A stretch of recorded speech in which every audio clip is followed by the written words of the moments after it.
was like, oh, y'all calling the cops? I am the police. The report states a JSO officer saw Fuentes with clear signs of intoxication, including stumbling, slurred speech, and a strong odor of alcoholic beverage. So the cops show up and realize that this guy is drunk. Remember, if this is you or I, they're going to figure out any way they can to arrest you for a DUI, right?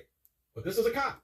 And then his cop buddies show up, and they know he's stumbling, slurred speech, and a strong odor of alcohol. But wait till you hear this cop explaining lawyers explaining garbage.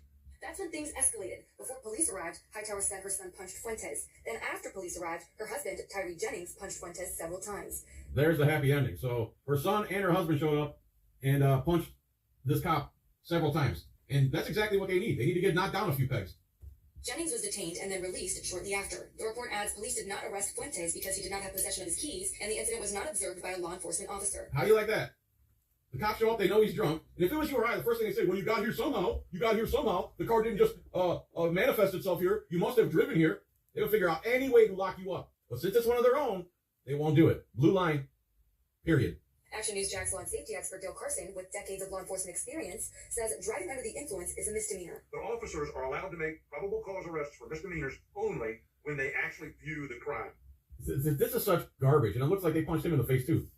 They make false arrests all the time based on nothing. You are a bootlicking, lawyer-splaining, cop-loving douchebag. If it was you or I, they would figure out a way to put you in jail. You know that. They can't use witness statements. Despite Fuentes having all the signs of an impaired person, Carson says there's still one factor missing for an arrest. The only element of that crime that is not present is the officer seeing him driving the vehicle. And even though other people saw him driving the vehicle, that's not sufficient under Florida law to Again, if it was you or I, they would immediately say, well, you got here somehow. allow for his arrest for DUI.